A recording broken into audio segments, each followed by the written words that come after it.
સમાચારમાં આગળ વાત કરીએ ડાંગની સાપુતારામાં વરસાદી માહોલ જોવા મળી રહ્યો છે। ભારે બફારાથી લોકોને રાહત મળી રહી છે। સાપુતારા અને આસપાસના વિસ્તારોમાં વરસાદ વરસી રહ્યો છે। અચાનક વાતાવરણમાં પલટો જોવા મળ્યો, જે બાદ સાપુતારામાં હાલ વરસાદ પણ ક્યાંક ક્યાંક વરસી રહ્યો છે। તો ધીમી ધારે વરસાદની શરૂઆત થઈ છે। સાપુતારા અને તેના આસપાસના વિસ્તારોમાં ભારે બફારાથી લોકો ત્રાહિમામ પોકારી ઉઠ્યા હતા, જે બાદ વરસાદ વરસતા લોકોએ પણ રાહતનો શ્વાસ લીધો છે। વાતાવરણમાં ઠંડક પ્રસરી છે, સાથે જે લોકો સાપુતારામાં ફરવા ગયા છે તેઓમાં પણ ખુશીની લહેર જોવા મળી રહી છે।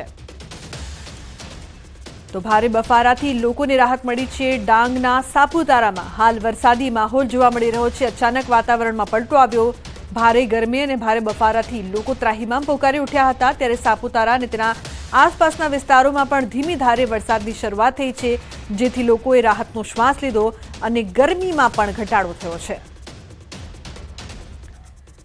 તો હાલ સાપુતારામાં વરસાદી માહોલ જોવા મળી રહ્યો છે। જે રીતે ખૂબ જ ગરમી થઈ રહી છે, ત્યારે લોકો પણ બફારાથી કંટાળી ગયા હતા અને અચાનક વાતાવરણમાં પલટો આવ્યો, જે બાદ સાપુતારાના આસપાસના વિસ્તારોમાં પણ ધીમી ધારે વરસાદની શરૂઆત થઈ છે અને ગરમીમાં પણ ઘટાડો જોવા મળી રહ્યો છે।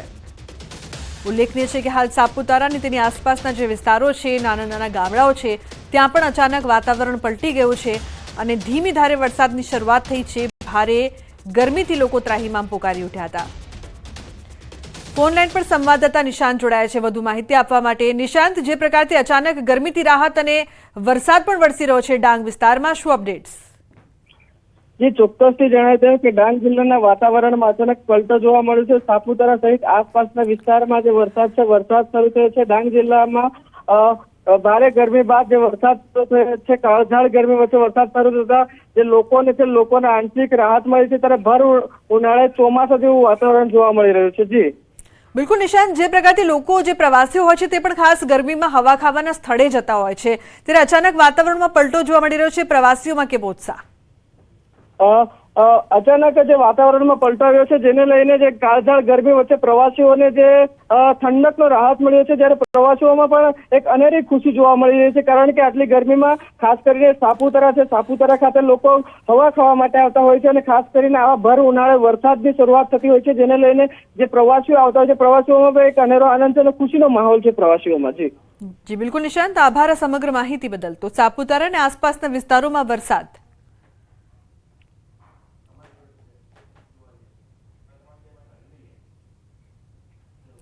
દ્વારકાધીશ મંદિરમાં અક્ષય તૃતીયા ઉત્સવની ઉજવણી કરાશે, જેનો કાર્યક્રમ જાહેર કરાયો છે। આગામી 10 મે 2024ના રોજ ઉજવણી કરવામાં આવશે। તારીખ 10 મે 2024ના શુક્રવારના રોજ શ્રીજીની મંગલા આરતી સવારે 6:30 કલાકે કરાશે। સવારે 8 થી 9 કલાકે મંદિર બંધ રહેશે। શૃંગાર દર્શન સવારે 9 થી 10:30 કલાક સુધી કરાશે। શૃંગાર આરતી સવારે 10 થી 10:15 કલાક સુધી કરવામાં આવશે। સવારે 10:30 થી બપોરના 12 વાગ્યા સુધીમાં દર્શન બંધ રહેશે। ઉત્સવ આરતી બપોરના 12 કલાકે, જ્યારે ઉત્સવ દર્શન બપોરે 12 થી 1:30 વાગ્યા સુધી કરાશે। બપોરે 1:30 કલાકેથી સાંજના 5 વાગ્યા સુધી મંદિર બંધ રહેશે। સાંજનો કાર્યક્રમ નિત્યક્રમ મુજબ જ રહેશે।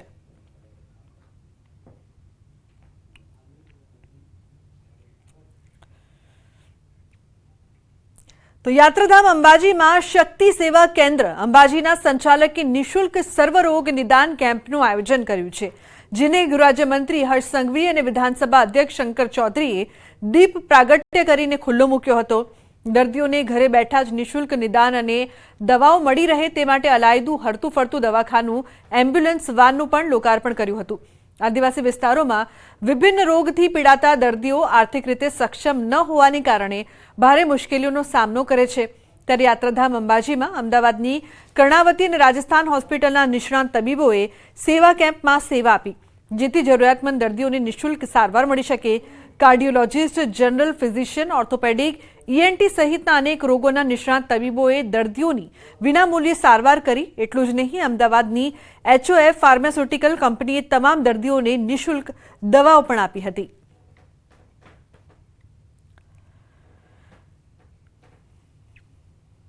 આજે ખાસ કરીને જે મેડિકલ કેમ્પ જે રાખવામાં આવ્યો, ખૂબ મોટો મેડિકલ કેમ્પ આ વિસ્તાર માટે શ્રી શક્તિ સેવા કેન્દ્ર દ્વારા આયોજન કરવામાં આવ્યો છે અને ખૂબ સારી વાત એ છે કે અમદાવાદ અને બીજા શહેરોથી ખૂબ જ સિનિયર ડૉક્ટરો અહીંયા ઉપસ્થિત છે અને એ ડૉક્ટરો મલ્ટી સ્પેશિયાલિટી ડૉક્ટર્સ છે. એ ડૉક્ટરો દ્વારા આ મારા ભાઈ બહેનોની, માતા પિતાઓની અને વડીલોની અહીંયા ખાસ કરીને ટ્રીટમેન્ટ બી કરવામાં આવશે ને એમને મફતમાં દવાઓ અને બધી વ્યવસ્થાઓ બી અહીંયા કરવામાં આવી છે. એની મહિલાઓને આર્થિક પગભર કરવાની સાથે સાથે એના આરોગ્યની જાળવણી અને આરોગ્યની તપાસણી અને સારવાર એ સહિતનું એક અદ્ભુત કામ છે. બહારથી અમદાવાદથી ડૉક્ટરોની ટીમને લાવીને આ ટ્રાઇબલ બેલ્ટની અંદર એનું નિદાન અને સારવાર બંને કામ કરવાનું અદ્ભુત કામ કરે છે. તો બુલેટિનમાં હાલ રોકાઈશું એક બ્રેક માટે. આપ જોતા રહો ન્યૂઝ 18 ગુજરાતી.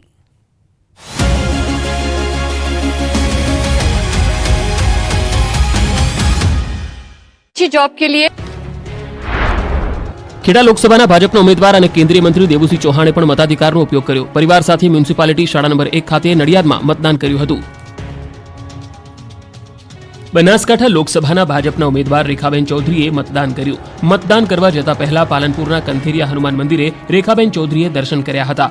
ત્યારબાદ બનાસ ડેરી રોડ પર આવેલ વીઆર વિદ્યાલયમાં રેખાબેને મતદાન કર્યું હતું. અમદાવાદ પશ્ચિમના ભાજપના ઉમેદવાર દિનેશ મકવાણાએ મતદાન કર્યું. દિનેશ મકવાણાએ પરિવાર સાથે નરોડા ખાતે મતદાન કરીને જંગી જીતનો દાવો કર્યો. આ તરફ કચ્છ લોકસભા બેઠકના ભાજપના ઉમેદવાર વિનોદ ચાવડાએ પોતાના મતાધિકારનો ઉપયોગ કરીને મતદાન કર્યું. પોતાના ગામ સુખપર રોહામાં વિનોદ ચાવડાએ મતદાન કર્યું હતું. વડોદરા લોકસભા ભાજપના ઉમેદવાર ડોક્ટર હેમાંગ જોશી પરિવાર સાથે મતદાન કરવા પહોંચ્યા. હેમાંગ જોશીએ પરિવાર સાથે મત આપ્યો. હેમાંગ જોશીનું મતદારોએ ગુલાબના ફૂલો ઉડાવી અને હાર પહેરાવીને સ્વાગત કર્યું. પરિવાર સાથે 1.5 કલાક લાઇનમાં ઉભા રહી મતદાન કર્યું. બારડોલી બેઠકના ભાજપના ઉમેદવાર પ્રભુ વસાવાએ પણ મતાધિકારનો ઉપયોગ કર્યો. માંડવીનગરમાં આવેલ દશેરા પીપરડી આંગણવાડી ખાતે પ્રભુ વસાવા પરિવાર સાથે મતદાન કરવા પહોંચ્યા હતા. પોરબંદર વિધાનસભા બેઠકની પેટા ચૂંટણી માટે પણ મતદાન થયું. ત્યારે ભાજપના ઉમેદવાર અર્જુન મોઢવાડિયાએ સજોડે મતદાન કર્યું. અર્જુન મોઢવાડિયાએ પોતાના માદરે વતન મોઢવાડા ગામે મત આપ્યો. મતદાન કર્યા બાદ મોટી લીડ સાથે જીતનો વિશ્વાસ વ્યક્ત કર્યો. લોકસભાની 25 બેઠકો પર મતદાન સંપન્ન. 266 ઉમેદવારોનું ભાવિ ઈવીએમમાં સીલ. પ્રિસાઇડિંગ ઓફિસર દ્વારા ઈવીએમ મશીન સીલ કરવામાં આવ્યા. હવે 4 જૂને પરિણામ પર સૌની નજર. प्रधानमंत्री मोदी अमदावादના રાણીપમાં કર્યું મતદાન. નિશાન સ્કૂલમાં મતદાન કરી લોકશાહીનો પર્વ ઉજવ્યો. પીએમ મોદી અને અમિત શાહ પગપાળા પહોંચ્યા હતા મતદાન મથક. રાણીપ મતદાન મથક પર પીએમ મોદીની એક ઝલક જોવા માટે ઉમટ્યા હતા લોકો. નરેન્દ્ર મોદીની તસવીર હાથમાં લઈને રાહ જોઈ રહ્યા હતા લોકો. પીએમ મોદીએ લોકોને ઓટોગ્રાફ આપ્યો. પીએમ મોદી મતદાન કરવા જઈ રહ્યા હતા ત્યારે સર્જાયા ભાવુક દ્રશ્યો. નાનકડી બાળકી પીએમને જોઈને ભાવુક થઈ ગઈ હતી અને હેતથી ભેટી પડી. પીએમ મોદી એક બાળકને પોતાના હાથમાં ઉંચકી રમાડતા જોવા મળ્યા. કેન્દ્રીય ગૃહમંત્રી અમિત શાહે નારણપુરામાં કર્યું હતું મતદાન. આ પૂર્વે તેમણે કામેશ્વર મહાદેવ મંદિરે દર્શન કરી આશીર્વાદ લીધા હતા. ગૃહમંત્રી અમિત શાહે પરિવાર સાથે કર્યું હતું મતદાન. નવસારી લોકસભા બેઠકના ભાજપ ઉમેદવાર અને પ્રદેશ અધ્યક્ષ સી.આર. પાટીલે કર્યું મતદાન. સી.આર. પાટીલ પરિવાર સાથે પહોંચ્યા હતા મતદાન મથક.